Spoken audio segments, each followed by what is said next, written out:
Préparez-vous à une histoire qui vous réchauffera le cœur et vous fera croire que le destin trace parfois des lignes droites avec des lignes tortueuses. Une histoire sur la façon dont l'amour peut éclore dans les endroits les plus inattendus et guérir les blessures les plus profondes de l'âme. Avez-vous déjà vécu un moment où une simple rencontre, un regard échangé a complètement changé le cours de votre vie? Croyez-vous que deux personnes issues de mondes complètement différents puissent trouver refuge l'une dans l'autre? Aimez, abonnez-vous à la chaîne et activez la cloche pour ne rien manquer de ce genre d'histoire. Et dites-moi, de quelle ville regardez-vous aujourd'hui? J'aimerais beaucoup savoir où notre histoire nous mènera. Partagez-la dans les commentaires. Notre voyage commence dans la charmante Toulouse, un havre de paix niché au cœur des montagnes, où l'air matinal embaume la terre humide et où l'arôme du chocolat chaud se mêle à celui des pignons de pain grillé. Les rues pavées, toujours enveloppées d'une légère brume, semblent détenir les secrets d'amours anciennes et de promesses murmurées. C'est dans ce décor de contes de fées que vit Clara, une jeune femme de 21 ans aux yeux couleur miel et au sourire qui persistait à briller, même lorsque le poids du monde pesait sur ses épaules. Clara n'a pas eu une vie facile. Depuis la mort de son père 2 ans plus tôt, elle cumulait 2 emplois pour subvenir aux besoins de sa famille. Elle travaillait comme serveuse au café à Conchego, l'endroit le plus fréquenté de la ville, et chaque pourboire, chaque centime, comptait pour payer les factures et, surtout, les médicaments coûteux de sa mère, Elena, atteinte d'une maladie chronique qui l'empêchait de travailler. Outre sa mère, il y avait Léo, son frère de 10 ans, un garçon plein d'énergie et de rêves que Clara protégeait avec la force d'une lionne. Pour eux, Clara était le pilier, le roc qui maintenait la famille à flot au milieu de la tempête. Qui n'a jamais ressenti le poids de porter sa famille sur ses épaules dans les moments difficiles? De l'autre côté de la ville, dans une demeure perchée sur la plus haute colline, dont les fenêtres, telles des yeux de verre, surplombaient la ville, vivait Arthur Montenegro. À 38 ans, il incarnait la réussite. Un homme d'affaires millionnaire, propriétaire de l'une des plus grandes entreprises de construction du pays, avec un empire bâti à la sueur de son front et à l'intelligence.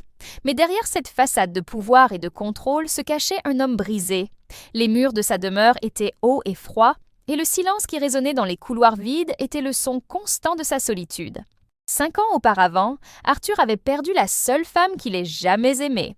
Non pas par la mort, mais par trahison. Sa fiancée l'avait abandonné devant l'autel, s'enfuyant avec son meilleur ami et associé, emportant avec elle non seulement son cœur, mais aussi une part considérable de sa fortune alors abondante. Depuis, il s'était coupé du monde, érigeant des murs aussi impénétrables que ceux qui entouraient sa maison. Le succès avait un goût amer lorsqu'il n'y avait personne avec qui le partager. Il était à Toulouse pour superviser la construction d'un luxueux complexe hôtelier, un projet qui promettait le progrès dans la région. Mais pour lui, ce n'était qu'une affaire comme une autre, une distraction pour son esprit agité. Par un après-midi gris, lassé du silence de sa maison, Arthur décida d'errer sans but dans les rues de la ville. C'est alors que l'arôme du café fraîchement moulu et des croissants l'attira vers la porte du café à Conchego. L'endroit était à l'opposé de sa vie, petit, bruyant, mais incroyablement accueillant. Et c'est là qu'il la vit. Clara se déplaçait entre les tables avec une légèreté qui dissimulait la fatigue qui lui pesait sur les épaules. Elle souriait à un couple de personnes âgées, aidait une enfant à nettoyer le chocolat renversé sur sa blouse et offrait à chacun une douceur qu'Arthur pensait disparue. Assis à une table dans un coin, il l'observait, spectateur d'une vie imprégnée d'une vérité inachevée. « Bonjour, que désirez-vous » Sa voix le tira de ses pensées. Elle était douce, comme une mélodie. Il leva les yeux, et pour la première fois, la vit de près. Ses yeux couleur miel semblaient contenir toute une histoire. « Un café ? Noir, sans sucre, répondit-il d'une voix plus dure qu'il ne l'aurait voulu. Clara sourit, imperturbable face à sa froideur. Tout de suite, et peut-être une part de notre croissant à la goyave pour adoucir ta journée, c'est la recette de ma grand-mère. Arthur, habitué à être craintif ou flatté, fut désarmé par cette sincérité. Il hocha simplement la tête. En attendant, il vit le petit Léo entrer en courant dans le café et enlacer les jambes de sa sœur. Il la vit s'accroupir, lui essuyer le nez et l'embrasser sur le front, lui promettant de lui apporter une friandise plus tard. Dans ce geste, Arthur ne vit pas une serveuse, mais un guerrier. Une lumière dans un monde devenu trop sombre pour lui. Si cette histoire touche votre cœur, n'oubliez pas de vous abonner à la chaîne maintenant pour plus d'histoires comme celle-ci et d'activer la cloche pour ne rien manquer. Ce café noir était le plus amer qu'il ait jamais bu, mais la présence de Clara apportait une douceur inattendue à son après-midi. Il partit sans un mot, mais avec une étrange sensation au cœur. Une curiosité, un pincement au cœur, quelque chose qu'il n'avait pas ressenti depuis très longtemps. Il savait, avec une certitude qui l'effrayait, qu'il reviendrait à cet endroit. Croyez-vous au destin ou à une simple coïncidence? Cette rencontre allait tout changer, pour eux deux, d'une manière qu'ils n'auraient jamais pu imaginer. Et il revint. Le lendemain, le surlendemain, et tous les jours suivants. Arthur devint un habitué de la table du coin du café à Conchego. Il commandait toujours le même café noir sans sucre, mais son regard n'était pas fixé sur la tasse, mais sur la jeune femme qui se déplaçait avec l'agilité d'une ballerine et la résilience d'un roc. Il observa la patience avec laquelle elle expliquait le menu pour la 10e fois à un touriste égaré, la façon dont son visage s'illuminait lorsque Léo s'arrêtait pour l'embrasser avant de partir à l'école, la subtile lassitude qui s'installait dans ses épaules à la fin d'une longue journée. À chaque visite, il laissait un généreux pourboire, bien au-delà de ce qui était prévu. Au début, Clara était gênée. « Monsieur Montenegro, vous n'en avez vraiment pas besoin », disait-elle, les joues rouges.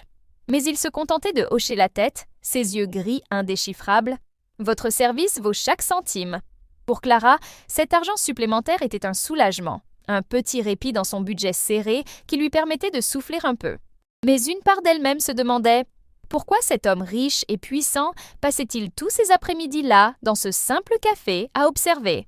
La réponse, ou du moins une partie, arriva un mardi pluvieux. Les affaires tournaient au ralenti et le bruit de la pluie frappant la fenêtre créait une mélodie mélancolique. Le téléphone du café sonna. Donna Elsa, la propriétaire, une femme aux cheveux blancs au cœur d'or, répondit et appela aussitôt Clara d'un air inquiet. « C'est pour toi, ma chère.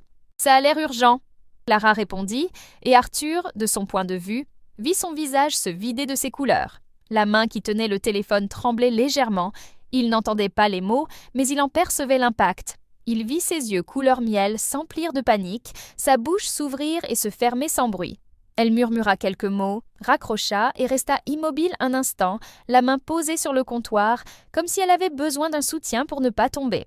Quelques secondes plus tard, elle prit une grande inspiration, força un sourire et retourna à son travail, mais la lumière dans ses yeux s'était éteinte. Arthur ressentit une fureur inexplicable envers la personne à l'autre bout du fil. Il attendit. Il attendit que le dernier client soit parti, que Donna Elsa lui dise au revoir et laisse Clara fermer la caisse. Dehors, la pluie s'était intensifiée et le café était plongé dans un silence troublé seulement par le ronronnement du réfrigérateur et le bruit des gouttes sur le toit. « Tu ne vas pas bien ?» dit-il, sa voix brisant le silence. Ce n'était pas une question. Clara sursauta. Elle ne l'avait pas vu là. « Monsieur Montenegro, tout va bien. C'est juste une journée fatigante. » Il se leva et se dirigea lentement vers le comptoir. « Je ne suis pas idiot, Clara. J'ai vu ton visage au téléphone. Que s'est-il passé ?» La gentillesse inattendue dans sa voix, l'inquiétude sincère dans son regard, furent ce qui la brisa. Une larme, qu'elle avait retenue de toutes ses forces, roula sur sa joue. « Ce sont les dettes, » murmura-t-elle d'une voix brisée. « Une vieille dette de mon père. La banque saisira notre maison si je ne paie pas. » Elle n'avait pas besoin d'ajouter quoi que ce soit. Arthur comprenait l'ampleur de son désespoir. La maison n'était pas que des briques et du mortier. C'était le foyer de sa mère malade, le refuge de son petit frère, le dernier refuge que leur avait laissé leur père. Si cette histoire touche votre cœur, n'oubliez pas de vous abonner à la chaîne maintenant pour plus d'histoires comme celle-ci et d'activer la cloche pour ne rien manquer. Il resta silencieux un instant, son cerveau d'homme d'affaires évaluant toutes les possibilités. Il pouvait simplement lui donner l'argent, mais il savait que son orgueil ne l'accepterait pas. Et, pour être honnête, il ne voulait pas que leurs interactions s'arrêtent là. Il en voulait plus. Il voulait une raison de la garder auprès de lui. « J'ai une proposition à vous faire, » dit-il d'une voix ferme et décidée. « Mon projet de complexe hôtelier prend de l'ampleur. J'ai besoin d'un assistant local. Quelqu'un qui connaît la ville et ses habitants, qui puisse m'aider sur le plan logistique et des relations avec la communauté. Ce poste est à vous, si vous le souhaitez. Le salaire sera largement suffisant pour résoudre vos problèmes et assurer une vie confortable à votre famille. » Clara le fixa, stupéfaite. Dehors, la pluie semblait avoir cessé et le seul bruit était sa propre respiration. C'était une offre incroyable, une porte de sortie, un miracle. Mais venant de cet homme énigmatique, cela semblait trop beau pour être vrai. Mais pourquoi moi? Je n'ai aucune expérience. Je suis juste serveuse. Arthur fit un pas en avant, réduisant la distance qui les séparait. Je ne vois pas une simple serveuse, Clara. Je vois une femme qui travaille sans relâche, qui prend soin de sa famille avec une force que j'ai rarement vue, qui traite tout le monde avec dignité et qui a plus d'intégrité que la plupart des gens que je connais. C'est ce dont j'ai besoin, quelqu'un en qui j'ai confiance. Il sortit une carte de visite de sa poche et la posa sur le comptoir. Réfléchis-y, c'est ta décision. Mon numéro est là, appelle-moi quand tu auras pris ta décision.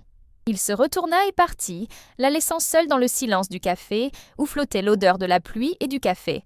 Clara regarda la petite carte rectangulaire qu'elle tenait à la main. C'était un morceau de papier, mais il semblait peser une tonne. Cela pouvait être son salut ou le début de quelque chose de bien plus compliqué.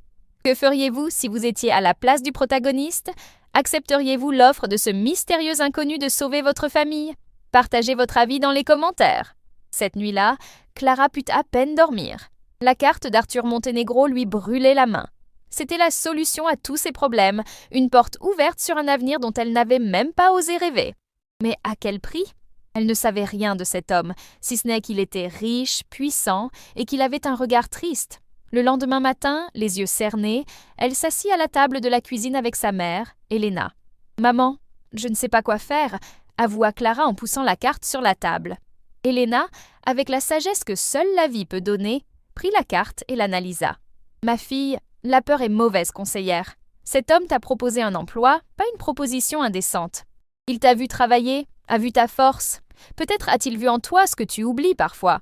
La nécessité nous mène sur des chemins étranges, mais parfois, ce sont ces chemins qui nous ramènent à la maison. Accepte-la. Sois professionnel, garde les pieds sur terre et ton cœur sur terre.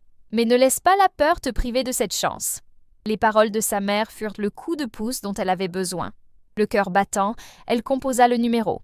Il répondit à la deuxième sonnerie. « Montenegro. Monsieur Montenegro, c'est Clara. Du café. J'ai réfléchi à votre proposition et j'accepte. » À l'autre bout du fil, il y eut un bref silence, suivi d'une voix un peu moins dure. « Super. Rendez-vous au bureau de construction de la station, à l'entrée de la ville, demain à 8 heures. Et Clara, tu as pris la bonne décision. » Le lendemain, Clara troqua son tablier de serveuse contre sa plus belle tenue. Un jean foncé et un chemisier simple mais impeccablement repassé. Le bureau improvisé d'Arthur était un luxueux conteneur maritime, climatisé, doté de meubles design et d'une immense fenêtre donnant sur la vallée où serait construit le complexe hôtelier. C'était un monde complètement différent de l'odeur du café et du pain au fromage du café Aconchego. Elle se sentait petite, incompétente. Arthur était direct et professionnel. Il lui expliqua son rôle. Elle serait l'intermédiaire entre l'entreprise de construction et la communauté. Sa première mission fut d'organiser une rencontre avec les petits producteurs, artisans et commerçants locaux. « Je ne veux pas que cette station soit envahissante, » dit-il avec sérieux. « Je veux qu'elle fasse partie intégrante de Toulouse. Je veux que le pain servi au petit déjeuner provienne de la boulangerie de Monsieur Manuel, les fleurs des chambres du fleuriste de Madame Rosa. Et pour cela, j'ai besoin de quelqu'un qui comprenne l'âme de cette ville. J'ai besoin de vous. » À cet instant, Clara comprit. Il ne l'engageait pas par pitié, il l'engageait pour sa valeur, pour ses racines, et cela lui donna un regain de confiance. Les jours suivants furent un véritable marathon d'apprentissage. Clara se consacra à son travail avec le même dévouement qu'au café. Elle organisa des feuilles de calcul, planifia des réunions et rendit visite à des fournisseurs. Arthur était un patron exigeant mais juste. Il la corrigeait quand c'était nécessaire, mais la félicitait aussi pour son bon travail. Petit à petit, les murs entre eux commencèrent à se fissurer. Le premier chèque de paie arriva sur son compte à la fin de la semaine, comme promis. C'était plus d'argent qu'elle n'en avait jamais vu d'un seul coup. Ce soir-là, pour la première fois depuis des mois, Clara rentra à la maison avec des sacs de courses pleins. Il avait acheté la meilleure viande, les fruits préférés de Léo et le yaourt spécial que sa mère aimait tant, mais qui était trop cher. Les voir sourire à table autour d'un repas copieux et sans l'ombre d'une inquiétude valait chaque seconde d'incertitude. Si cette histoire touche votre cœur, n'oubliez pas de vous abonner à la chaîne maintenant pour plus d'histoires comme celle-ci et d'activer la cloche pour ne rien manquer. Un soir, elle travaillait tard pour terminer un rapport. La porte du bureau s'ouvrit et Arthur entra, 2 tasses de café à la main. Il en posa une sur son bureau. « Noir, sans sucre, compris ?» dit-il, un sourire narquois aux lèvres. « Tu l'as eu ?» répondit-elle, surprise. Il s'appuya contre le mur et la regarda. Tu ressembles comme 2 gouttes d'eau à ton père, dit-il soudain. Donna Elsa m'a parlé de lui. Elle a dit que c'était l'homme le plus travailleur qu'elle ait jamais rencontré et qu'il ferait tout pour sa famille. Clara sentit une boule dans sa gorge. Il l'était. Tu l'honores tous les jours, dit Arthur d'une voix douce, dénuée de toute formalité. C'était la première fois qu'ils ne parlaient pas travail. Ils parlaient de pertes, de famille, d'héritage. Clara voyait, derrière le millionnaire, un homme qui connaissait aussi la douleur. Et Arthur voyait, derrière la serveuse, une femme dont la force et la lumière le captivaient profondément. Ils étaient toujours patrons et employés, 2 étrangers venus d'univers opposés. Mais ce soir-là, dans le silence d'un bureau éclairé seulement par la lumière d'un ordinateur, quelque chose de nouveau commença à germer entre eux.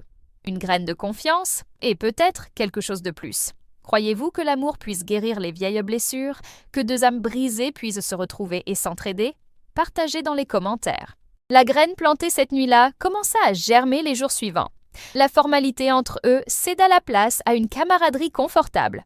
Monsieur Montenegro laissa peu à peu place à un Arthur hésitant, et son Clara sonnait de moins en moins comme un patron, et de plus en plus comme une amie. Ils travaillèrent côte à côte, formant un duo improbable et étonnamment efficace. Clara apportait le cœur et la connaissance du terrain. Arthur, la vision et la stratégie. Ensemble, ils transformèrent le projet de station balnéaire en un lieu véritablement toulousain. Un matin ensoleillé, Arthur entra au bureau, les yeux pétillants. « Aujourd'hui, nous partons en excursion. Je veux visiter la lavanderaie de la famille Alencar. J'ai entendu dire qu'ils produisaient les meilleures huiles essentielles de la région. Elles seraient parfaites pour le spa du complexe. » Le cœur de Clara fit un bond. « Les Alencar, je les connais depuis toute petite.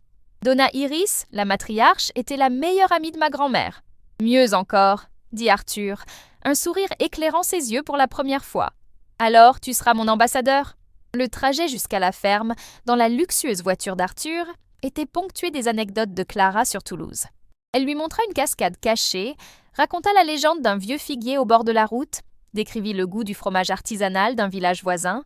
Arthur l'écouta attentivement, non pas comme un homme d'affaires en quête d'opportunités, mais comme un homme découvrant un nouveau monde à travers son regard. Combien de fois sommes-nous surpris de découvrir les subtilités qui se cachent derrière nos premières impressions? À la ferme, ils furent accueillis par le doux parfum apaisant de la lavande et par l'étreinte chaleureuse de Donna Iris, une femme aux cheveux blancs tressés et aux mains marquées par la terre. « Clarinia, ma fille, tu me manques tellement !» dit-elle avant de se tourner vers Arthur avec un regard curieux. Clara fit les présentations et, à sa grande surprise, Arthur ne se comporta pas comme le millionnaire intimidant. Il serra la main de M. Joachim, félicita leur travail et écouta avec un intérêt sincère Madame Iris expliquer le processus de distillation de l'huile. Il traversa les champs de lavande, caressant les fleurs avec une délicatesse que Clara n'aurait jamais imaginée. Il semblait en paix. Tandis qu'il prenait un café et un gâteau de maïs sur le porche de la modeste maison, Donna Iris regarda Clara puis Arthur et dit, avec la sagesse des personnes âgées, « Tu sais, jeune homme, cette fille a un cœur grand comme le monde. Quiconque est près d'elle possède un trésor. » Clara rougit furieusement, mais Arthur sourit simplement à la dame et dit en jetant un coup d'œil à Clara, « Je commence à réaliser, Madame Iris. Je commence à réaliser. » Sur le chemin du retour, le soleil commençait à se coucher, teintant le ciel d'orange et de rose. Le silence dans la voiture n'était plus gênant, mais chargé de non-dits. « Ta famille » commença Arthur à voix basse. « Tu as de la chance de les avoir. »« Oui, c'est vrai » acquiesça Clara. « Ils sont tout pour moi. Et toi? Ta famille ?» Le masque d'Arthur réapparut un instant, une ombre passant sur son visage. « Mes parents sont décédés il y a quelques années. Je suis enfant unique. J'étais censée fonder ma propre famille. Mais les choses ne se sont pas passées comme prévu. » C'était la première fois qu'il faisait allusion, même vaguement, à sa blessure. Il n'en dit pas plus, mais Clara comprit qu'il ressentait une profonde douleur. Elle n'insista pas. Elle garda simplement le silence, lui offrant le réconfort de sa présence. Si cette histoire touche votre cœur, n'oubliez pas de vous abonner à la chaîne maintenant pour plus d'histoires comme celle-ci et d'activer la cloche pour ne rien manquer. Lorsqu'ils arrivèrent devant la maison de Clara, Léo était dans la cour, tapant un ballon de foot dégonflé contre le mur. Voyant l'imposante voiture s'arrêter, il s'arrêta et observa avec curiosité. Arthur coupa le contact et regarda le garçon. « Il aime le foot ?»« Il adore ça », répondit Clara en riant. Il rêve de devenir un grand joueur. Arthur ouvrit la portière de la voiture. « Attends 1 minute. » Il alla au coffre et, à la stupéfaction de Clara, en sortit un ballon de foot tout neuf, encore dans sa boîte. Il l'avait toujours sur lui, un cadeau qu'il avait acheté sur un coup de tête pour le fils d'un ami et qu'il n'avait jamais livré. Il s'approcha de Léo, qui le fixait avec de grands yeux. « Je crois que ta balle est un peu fatiguée, » dit doucement Arthur. « Et si on la reposait un peu et qu'on essayait celle-ci » Léo resta bouche bée, son regard passant du ballon au visage d'Arthur. Il prit le cadeau à 2 mains, comme s'il s'agissait de l'objet le plus précieux au monde. « Merci, monsieur », balbutia-t-il avec un sourire qui illumina toute la cour. Arthur s'accroupit et, l'espace d'un instant, l'homme d'affaires millionnaire disparut. Seul un homme se tenait là, parlant à un garçon de coups de pied et de défense. Clara observait depuis le balcon, accompagnée de sa mère, venue voir ce qui se passait. Une boule se forma dans sa gorge. Elle découvrait une facette d'Arthur que personne ne connaissait, celle qu'il gardait enfermée derrière les murs de sa demeure et de son cœur. À cet instant, elle comprit que sa proposition n'avait pas seulement sauvé sa maison, elle sauvait peut-être aussi quelque chose en lui. Et, dangereusement, quelque chose en elle commençait à s'éveiller. Ce geste, si simple et pourtant si grandiose, resta gravé dans l'air même après la disparition de la voiture d'Arthur au coin de la rue. Clara entra dans la maison, le cœur mêlé de gratitude et de confusion. Helena l'attendait dans le salon, un tendre sourire aux lèvres. « Il a bon cœur, ma fille, » dit sa mère d'une voix douce. « L'argent peut endurcir les gens, mais il ne peut effacer la bonté qui sommeille en lui. Je ne sais pas quoi penser, maman. Tout ça est tellement inattendu. » L'amour est toujours inattendu, répondit Helena en ajustant son châle sur ses épaules. Il n'arrive pas à temps, il arrive comme ça, et d'après ce que j'ai vu aujourd'hui, quelque chose de magnifique se produit. Les paroles de sa mère résonnèrent dans l'esprit de Clara. Amour?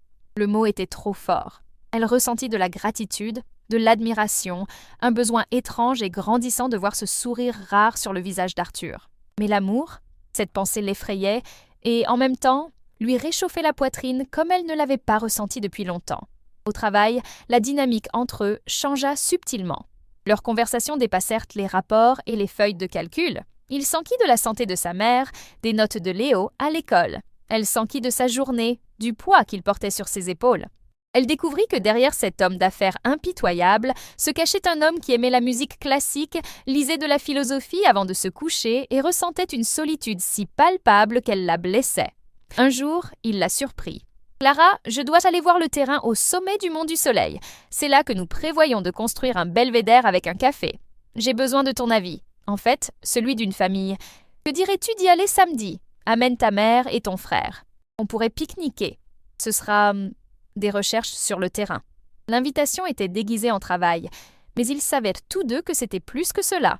C'était une étape, une invitation à entrer un peu plus profondément dans la vie de l'autre.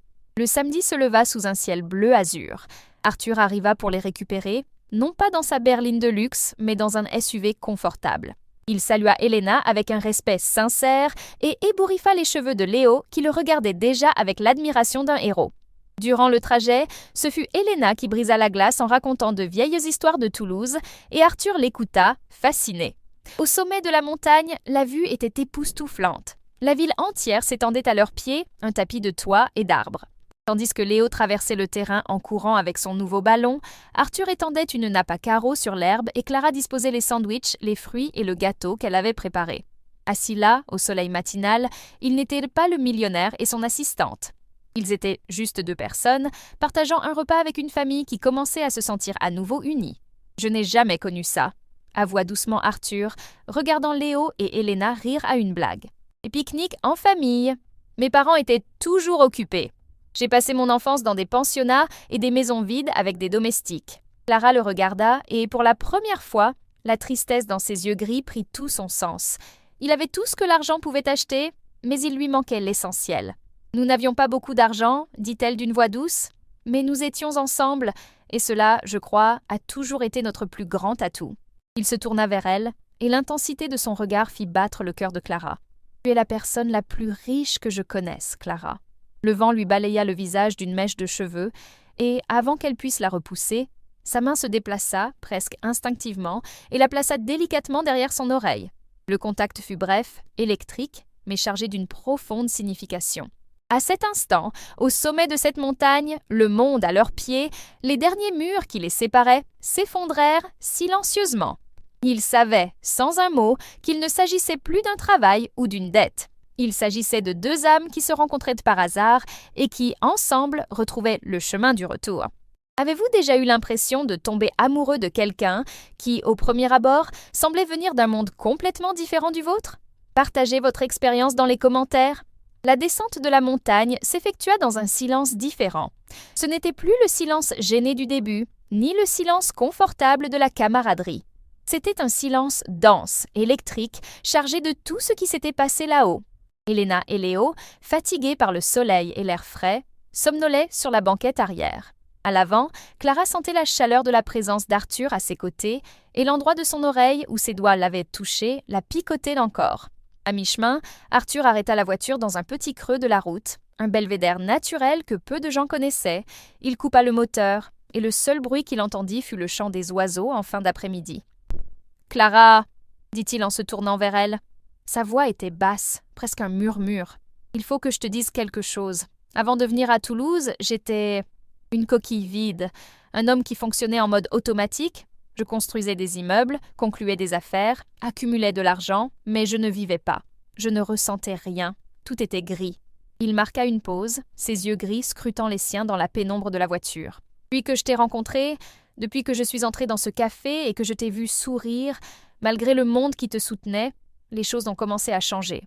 Toi, avec ta force, ta douceur, ton intégrité, tu as redonné des couleurs à ma vie. Tu m'as redonné des émotions. » Les larmes que Clara ignorait contenir commencèrent à couler dans ses yeux. « Tu as changé ma vie aussi, Arthur. Et je ne parle pas du travail ou de l'argent. Tu m'as vu, vraiment. Personne ne m'avait jamais regardé et vu au-delà de la serveuse, de la fille, de la sœur qui devait être forte en permanence. Tu m'as vu et tu m'as donné l'opportunité d'être plus que ça. » L'espace entre eux sembla se rétrécir, comme si le monde entier s'était réduit à cet espace réduit à l'intérieur de la voiture.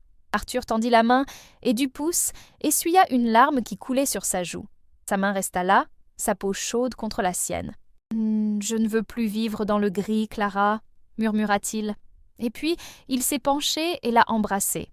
Ce n'était pas un baiser de passion débordante, mais un baiser de reconnaissance. C'était doux, tendre, la rencontre de deux âmes perdues qui avaient trouvé une voie l'une dans l'autre. C'était un baiser qui disait « Je t'ai trouvé et, s'il te plaît, ne me laisse pas partir. » C'était la promesse silencieuse d'un nouveau départ. Alors qu'ils s'éloignaient, leurs fronts restaient collés l'un à l'autre. Le monde extérieur restait le même, mais pour eux, tout avait changé à jamais.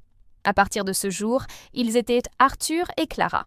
La nouvelle n'eut pas besoin d'être annoncée, elle se répandit simplement dans les rues pavées de Toulouse comme une brume matinale. On les vit ensemble, non plus seulement au bureau, mais flânant sur la place en fin d'après-midi, mangeant une glace avec Léo, choisissant des légumes au marché du dimanche. Arthur n'était plus le millionnaire reclus de son manoir sur la colline. Il était l'homme qui tenait la main de Clara, qui riait aux blagues de son frère et qui écoutait attentivement les histoires de sa mère. Pour Clara, c'était comme vivre un rêve. Elle se sentait aimée, entourée et valorisée comme elle ne l'aurait jamais imaginé. Mais le bonheur s'accompagnait d'une nouvelle forme d'appréhension. Le regard des habitants était un mélange de curiosité, d'admiration et parfois d'envie. Elle entendait les murmures. « Qu'est-ce qu'un homme comme lui trouve ?» disaient certains. « C'est de l'intérêt, sûrement », murmuraient d'autres. « Elle a fait une bêtise. » Chaque murmure était comme une petite aiguille dans son cœur, semant le doute. Était-elle assez bien pour lui? Que se passerait-il lorsque l'attrait de la nouveauté s'estomperait? Lorsqu'il retournerait à son monde de luxe et de réunions d'affaires dans les gratte-ciel? Leur amour, né dans un simple café et s'épanouissant au sommet d'une montagne, serait-il assez fort pour survivre au monde réel? Combien de fois les doutes semés par d'autres avaient-ils failli détruire une relation sincère? Cette insécurité était une petite ombre qui commençait à grandir même sous le soleil radieux de leur amour. Arthur remarqua le changement. Clara souriait toujours, mais l'éclat de ses yeux vacillait parfois. Elle restait silencieuse pendant de longs moments, perdue dans ses pensées. Lorsqu'il lui demandait ce qui n'allait pas, elle secouait la tête et répondait que c'était la fatigue. Mais il connaissait cette ombre. C'était la même qu'il portait depuis des années, l'insécurité, le sentiment d'être à la hauteur. Un après-midi, il la trouva au fond du bureau, contemplant les montagnes d'un air mélancolique. Il s'approcha silencieusement et la serra dans ses bras, le menton posé sur son épaule. « Ils n'ont pas d'importance, tu sais ?» dit-il doucement. Clara se raidit. « Qui sont-ils » ? Ceux qui murmurent, ceux qui ne comprennent pas, le monde que j'ai laissé derrière moi. Rien de tout cela n'a d'importance. Ce qui compte, c'est ceci, nous. Il la tourna vers lui, prenant son visage entre ses mains. « Je n'ai jamais été aussi sûre de quoi que ce soit de ma vie, Clara. Tu me crois ?» Elle hocha la tête, laissant échapper une larme solitaire. « Je te crois, c'est juste que je ne sais pas si j'y crois moi-même. » C'est à cet instant qu'il sut ce qu'il devait faire. Il ne suffisait pas de lui dire qu'elle appartenait à son monde, il devait le lui montrer.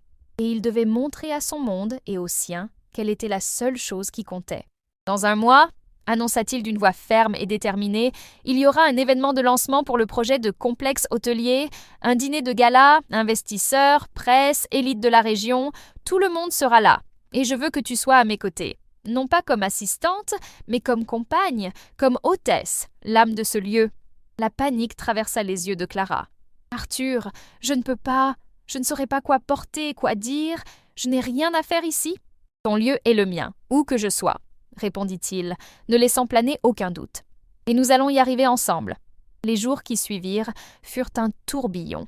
Arthur l'emmena dans la capitale, dans une boutique exclusive. Alors qu'elle se regardait dans le miroir, vêtue d'une magnifique robe bleu nuit qui semblait faite pour elle, elle aperçut la femme qu'Arthur voyait. Forte, élégante, belle. L'espace d'un instant, elle y crut. Le calme, cependant, précéda la tempête. Un matin, une semaine avant l'événement, une voiture de sport couleur métallisée s'arrêta devant le bureau du projet. Une grande femme blonde en sortit, vêtue d'un tailleur impeccable qui coûtait probablement plus cher que ce que Clara gagnait en un an. Elle entra dans le bureau comme si elle était la maîtresse des lieux, ses talons aiguilles claquant sur le parquet. « Arthur, mon cher !»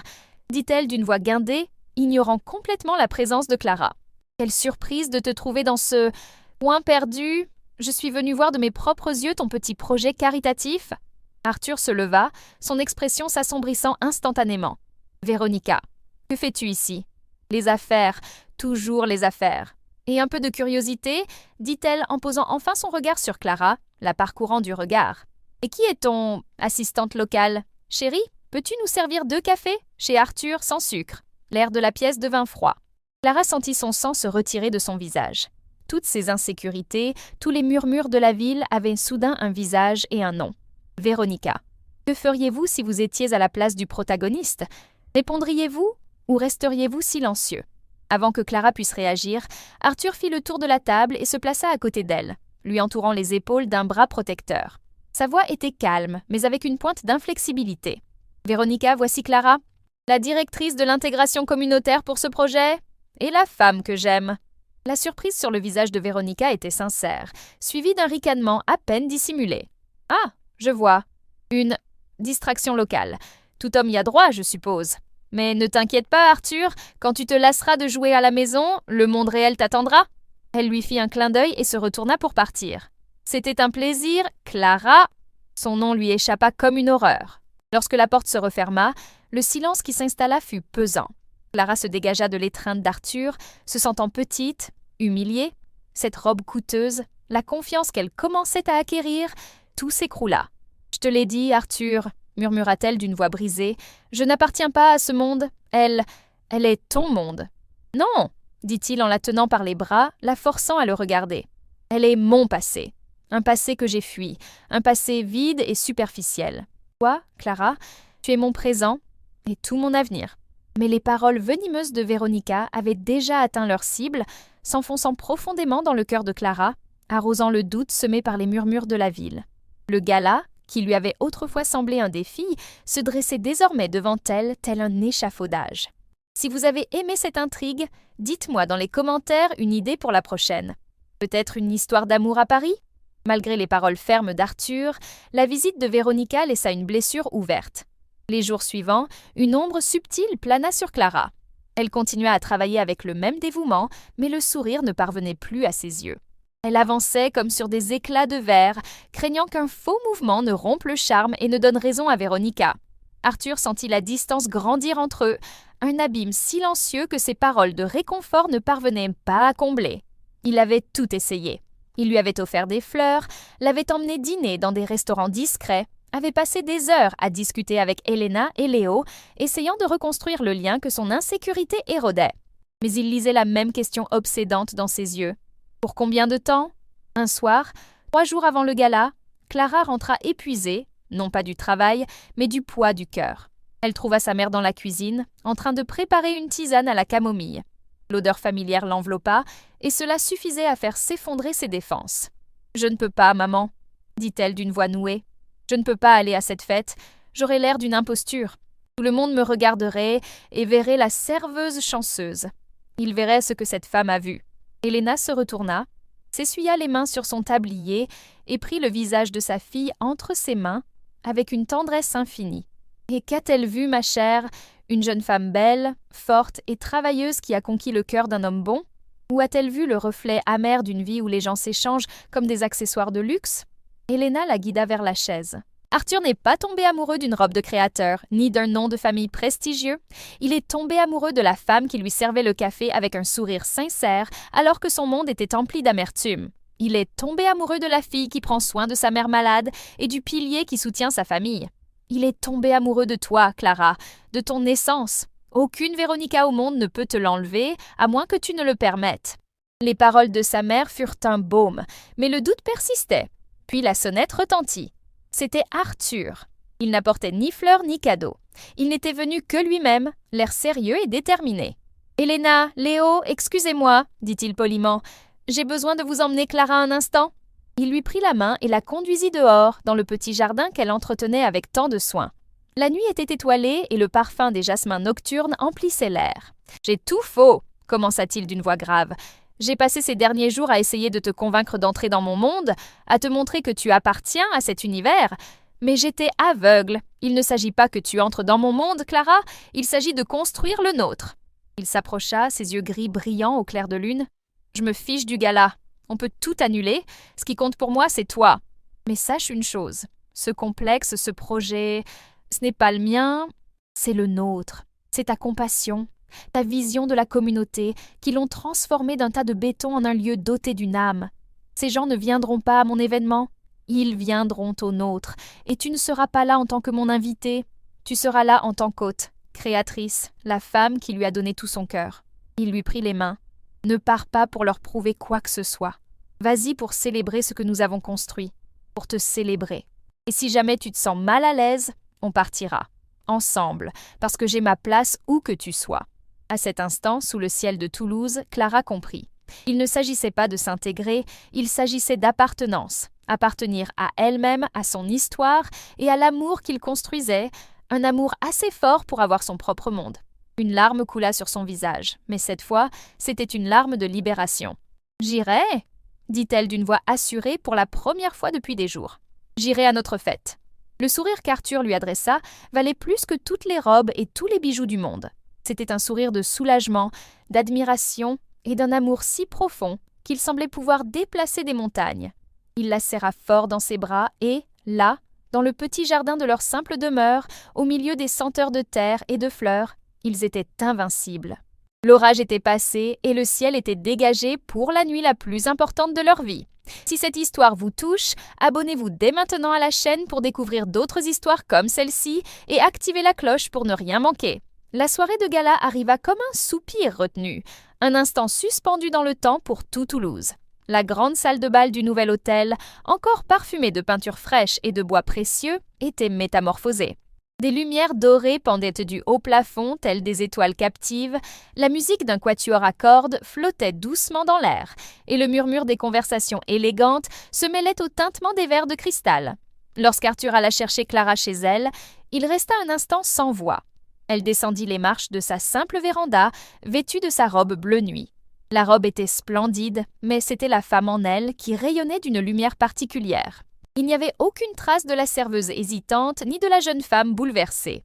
À sa place se tenait une femme sereine, les épaules en arrière et un sourire serein aux lèvres. C'était la même Clara.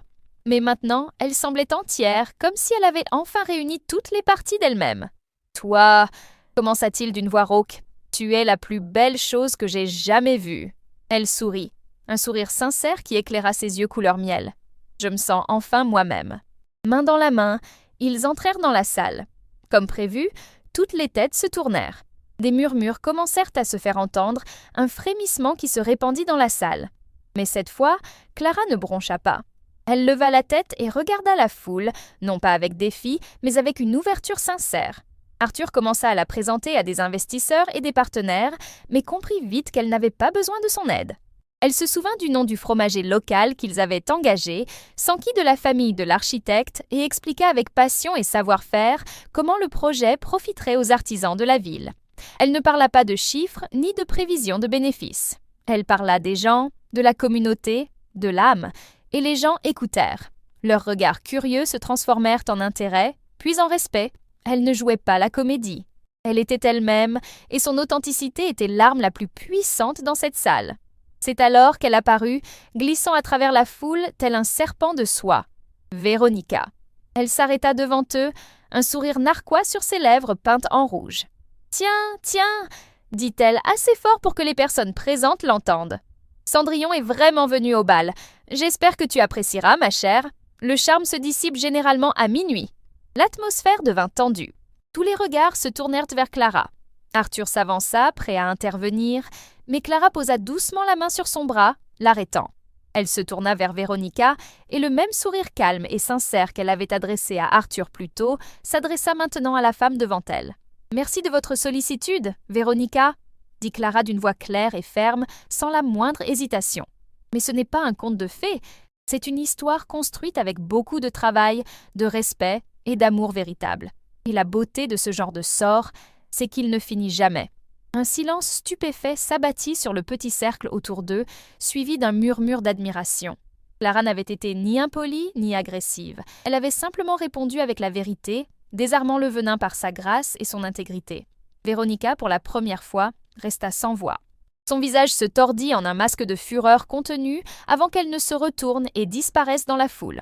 Arthur regarda Clara, et dans ses yeux transparaissait une admiration si profonde, un amour si intense, qu'il semblait emplir tout l'espace autour d'eux. Il lui prit la main et la conduisit au centre de la piste de danse, juste à temps pour qu'une valse lente commence. Il la serra contre lui et, tandis qu'ils dansaient, le monde qui les entourait s'évanouit. Les murmures, les regards, Véronica.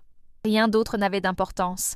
Il n'y avait que la musique, la chaleur de leur corps et la certitude inébranlable qu'ils avaient trouvé leur place. « Je t'aime tellement », lui murmura-t-il à l'oreille. « Je n'ai jamais été aussi fière de quelqu'un de toute ma vie. »« Je t'aime aussi », répondit-elle en posant sa tête sur son épaule. « Merci de m'avoir aidé à trouver ma propre voie. » Ce soir-là, sous les lumières dorées, Clara n'était pas la serveuse qui avait conquis le millionnaire.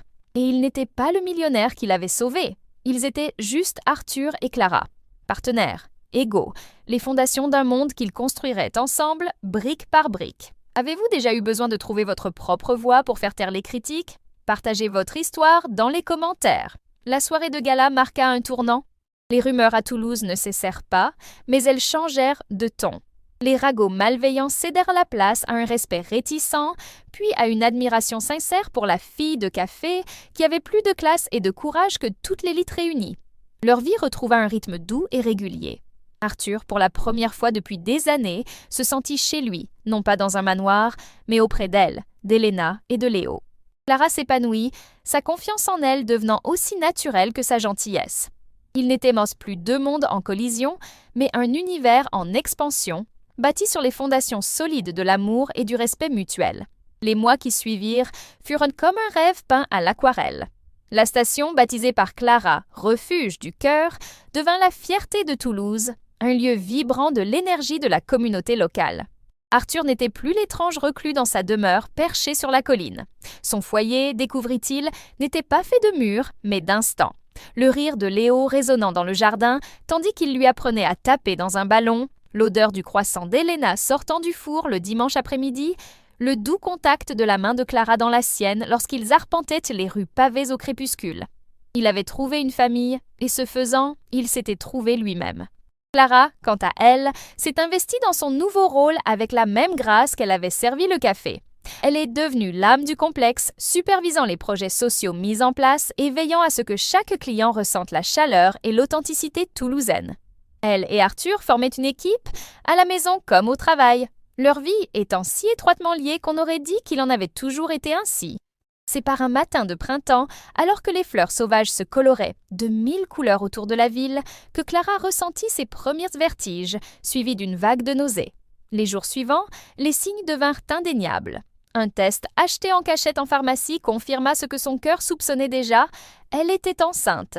Une joie immense, bouleversante, l'envahit, si intense qu'elle la coupa le souffle. Mais peu après, le murmure d'une vieille peur s'insinua. Était-ce trop tôt? Une autre complication? Une autre façon pour l'univers de tester la solidité de cet amour qui semblait trop beau pour être vrai? Avez-vous déjà eu peur d'annoncer une bonne nouvelle, craignant que cela ne change tout? Partagez votre expérience dans les commentaires. Elle décida de le lui dire ce soir-là. Arthur arriva à la maison et la trouva assise sur le porche, regardant les étoiles commencer à parsemer le ciel. Un silence régnait en elle qui le fit s'arrêter.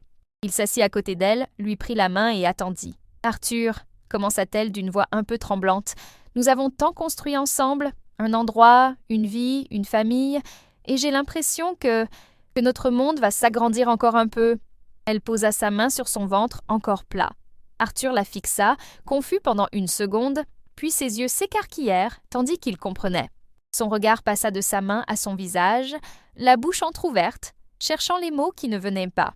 Et alors, il fit quelque chose que Clara n'avait jamais vu. Il pleura. Ce n'étaient pas des sanglots, mais des larmes silencieuses qui coulaient sur son visage, des larmes de bonheur si pures, si bouleversantes, qu'il eut l'impression qu'un barrage s'était brisé en lui. « Un bébé » murmura-t-il d'une voix brisée. « On va avoir un bébé » Clara hocha la tête, riant à travers ses larmes. « Ah, oui, on le fera. » Il l'embrassa avec une douceur respectueuse, comme si elle était la chose la plus précieuse au monde. « C'est le plus beau jour de ma vie, Clara. Le plus beau. » La nouvelle se répandit comme une douce brise dans la petite famille. Elena pleura de joie, et Léo commença à dresser une liste de prénoms pour sa nièce ou son neveu, tous plus originaux les uns que les autres. Le cercle du bonheur semblait bouclé, indestructible.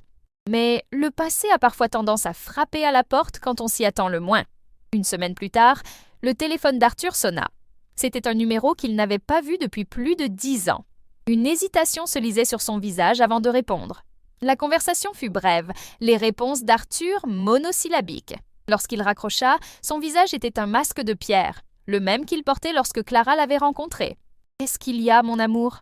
demanda-t-elle, inquiète. Il prit une grande inspiration, le regard fixé au loin. C'était mon père. Il a entendu parler de la station, de nous. Il a entendu parler du bébé. Il veut venir à Toulouse. Il veut te rencontrer. Le nom de père sonnait étrange venant de lui. Arthur mentionnait rarement sa famille, et lorsqu'il le faisait, c'était avec une amertume froide qui évoquait de vieilles blessures non cicatrisées. Cet homme était la source d'une grande partie de la douleur qui avait façonné Arthur à son arrivée en ville. Et maintenant, il arrivait. Non pas pour célébrer, Arthur le savait, mais pour juger, pour tester. Le dernier fantôme de son passé était en route, menaçant de jeter une ombre sur l'avenir radieux qu'il commençait à peine à bâtir. L'arrivée de M. Beaumont, le père d'Arthur, fut comme un front froid descendant de la montagne. Vêtu d'un costume impeccable et d'un regard calculateur, il semblait évaluer la valeur de chaque chose et de chaque personne qui l'entourait. Il salua Clara d'un hochement de tête formel, son regard parcourant la maison simple avec un mépris à peine dissimulé. La tension était palpable pendant le dîner. Ce n'est qu'au moment où Elena servit le dessert qu'il finit par exprimer sa pensée.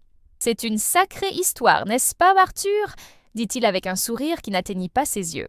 L'héritier reclus, la serveuse naïve, tout à fait, haute en couleur. J'espère que tu sais ce que tu fais. L'air se figea. Clara sentit le vieux nœud d'insécurité se former dans son estomac, mais avant qu'elle ne puisse se rétracter, Arthur posa sa main sur la sienne, ferme et chaude. Il se tourna vers son père, non pas avec la colère d'un fils rebelle, mais avec le calme d'un homme. « Je sais exactement ce que je fais, père, » dit Arthur, sa voix résonnant d'une autorité que son père n'avait jamais entendue. « Pour la première fois de ma vie, je sais, tu vois une serveuse, je vois la femme qui m'a appris ce que signifie avoir un foyer. Tu vois une maison simple, je vois un sanctuaire rempli d'amour. Tu vois une complication, dit-il en regardant Clara et en lui touchant doucement le ventre, et je vois mon avenir, mon héritage. Et il ne se construira pas avec des stocks et des bâtiments froids, mais avec ceci. » Il désigna la table. Elena, Léo, Clara. Avec la famille. Clara se tourna alors vers son beau-père, le regard serein mais inébranlable. Votre fils ne m'a pas sauvé d'une vie d'humilité, monsieur Beaumont. Il m'a accompagné dans une vie de richesse, de vraie richesse. Un lourd silence s'abattit sur la pièce. Monsieur Beaumont regarda son fils, la femme à côté de lui, et pour la première fois, il sembla voir au-delà des apparences. Il vit la force tranquille de Clara, le bonheur sincère dans les yeux d'Arthur, la loyauté dans ceux d'Helena et de Léo. Il ne s'excusa pas, ce n'était pas son genre, mais il soupira, un soupir qui portait le poids de décennies de distance, et dit presque pour lui-même « Il a vraiment l'air heureux ». C'était la plus grande bénédiction qu'il pouvait offrir. Ainsi, le dernier fantôme fut exorcisé. La visite de leur père ne bouleversa pas leur monde. Elle prouva seulement à quel point ils étaient devenus inébranlables. 6 mois plus tard, par un après-midi ensoleillé, dans le jardin du manoir qui était désormais leur maison, les pleurs d'un bébé se mêlèrent aux rires de Léo. Arthur tenait sa fille, la petite Victoria, dans ses bras, la berçant doucement. Clara se blottit contre lui, la tête sur son épaule, regardant Helena et Léo installer une balançoire dans l'arbre. Ce n'était pas une fin de conte de fées où la princesse épouse le prince. C'était quelque chose de bien meilleur. C'était le début d'une véritable histoire, construite à partir des fragments de 2 vies brisées, unies par la force de l'amour, la résilience et le courage de construire leur propre heureux pour toujours. Cette histoire nous apprend que les plus grandes bénédictions se cachent souvent sous les épreuves et que le véritable amour ne consiste pas à trouver la personne parfaite, mais à construire ensemble un monde parfait. Qu'est-ce qui vous a le plus touché et pourquoi? J'aimerais connaître votre avis dans les commentaires. Si ce voyage vous a touché, abonnez-vous dès maintenant pour découvrir d'autres histoires inspirantes. Aimez cet article pour que ce message d'espoir atteigne plus de monde et partagez-le avec quelqu'un qui a besoin de croire au pouvoir des nouveaux départs. Dites-moi depuis quelle ville avez-vous regardé jusqu'au bout et qu'avez-vous pensé de notre histoire? Gros bisous et à la prochaine!